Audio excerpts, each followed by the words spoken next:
What's up, guys? My name is Eric Trong, and today I want to talk about self-improvement. And I've been on a self-improvement journey. I've had many, but this is the season where I actually took it seriously, like Mamba mentality, right? So it's been about 4 months. I've locked in my morning routine. Basically, I follow something called the 5-4-5 method. So I'm following it from my mentor. It's been life-changing, to be honest with you. The 5-4-5 method is basically 5 main goals you set for yourself for the next 3 to 6 months. A 4-step morning routine that puts you into this higher frequency state, so it 100x's your productivity and you're able to focus on the tasks that actually move your life forward, or your business, or your personal development forward. And then 5 needle moving tasks that you do daily in order to project you forward to achieve your 5 main goals that you set out.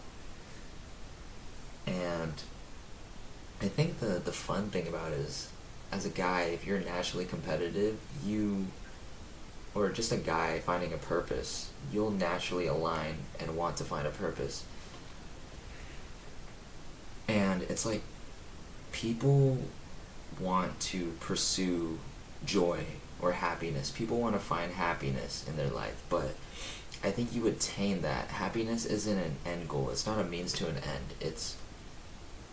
It's gained in the doing of your purpose. So it's the joy of the pursuit. So honestly, that reframing helped me a lot. And it's just like, you're not chasing the feeling of happiness, because it's very fleeting.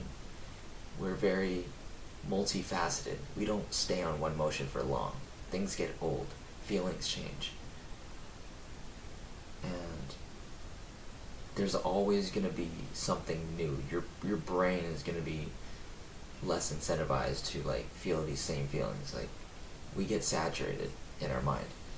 And it's like, with the self-improvement journey, however, like, it's not all, it seems like a very dutiful thing. It's very, how do I say it? It's like a hero's journey. It's very dutiful. It's something like people can look up to and like, wow, you're so cool, right? But I think the raw truth no one really mentions is that in the constant pursuit of greatness and to get 1% better each day and to constantly improve, is if you're that type of person that overthinks, you're always thinking like, there's more to be done. And that could either overwhelm you, that could either stall you, that could either make you feel not really fulfilled.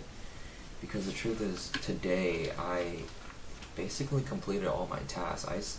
I told myself, I said what I was going to do, and I'm proud of myself. But it's like, I feel like there's more because of the results that I'm expecting as an online fitness coach. Like, I post every day consistently for the past 4 months. 3-4 months.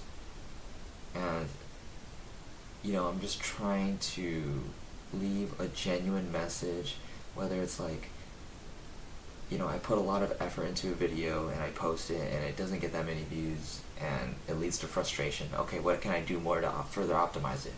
But also the other side of me is like, okay, I can't hyper edit my video to the point where it's like a Mr. Beast video, or it seems very non-authentic, like how I want to speak to you guys right now. It's kind of like we're just having a conversation. And that's the most frustrating part about it. It's just like not seeing the results right away, and I think that's something I've learned and come to terms with. I'm willing to accept for at least another year or so, to be honest with you. But it's also like getting the feedback. Sorry, my hair's in my way. Getting the feedback of what I put out every day, and I use that as data, and it gets really overwhelming because now you're just like getting a bunch of data, and you're like a robot. You're like AI. You gotta like optimize. What's the best way to keep improving? And it's just like, there's always more. I checked off the list. I've optimized my morning routine. I did all my needle moving tasks, but it still doesn't feel like enough. I feel like I'm not doing enough. And I don't know if it's due to my high standards, but that's That's like the double-edged sword right there.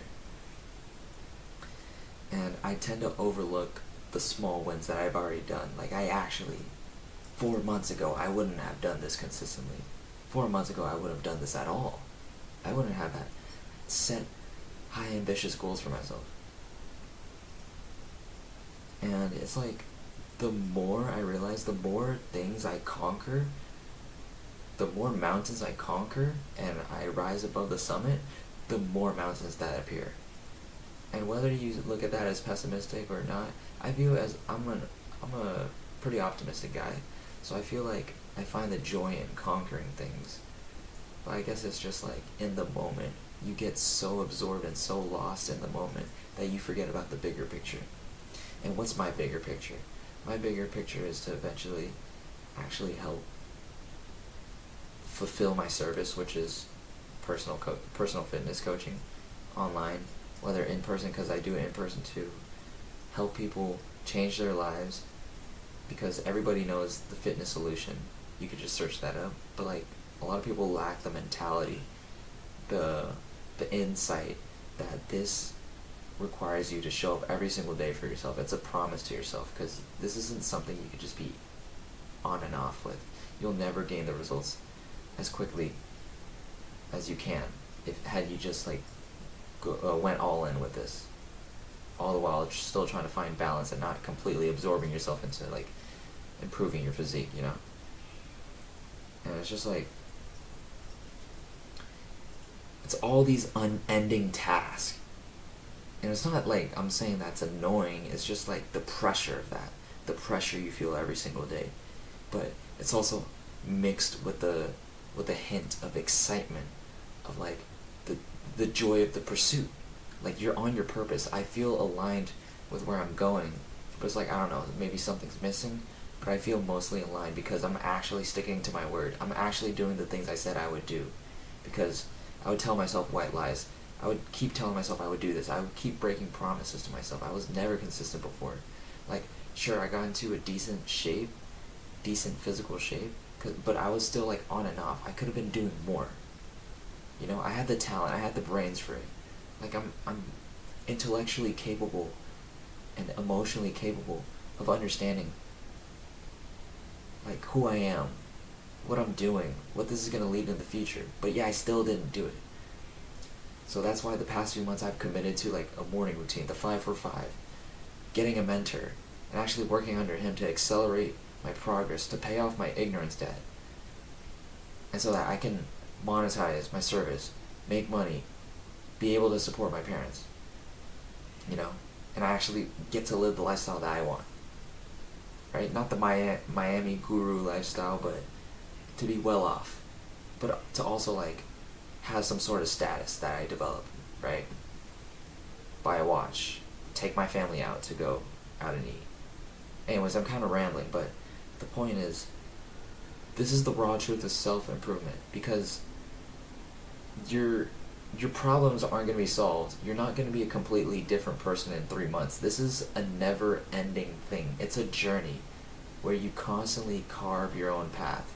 You're the one with the paintbrush, and you constantly paint that canvas. You're painting new experiences, new perspectives. And if you're watching this video, you're probably one of these people who are trying to be that 1% man, trying to get after it, or that 1% person. Because you're different. You're not like the average person. You're the black sheep, right? So, yeah, that's pretty much it. That's basically my riff on self-improvement and what you should expect if you fully commit to the progress, because you know you need to. You know that it's the right thing to do. And you know that it's going to help you in the long run in the future. You just have to pay the suffering right now.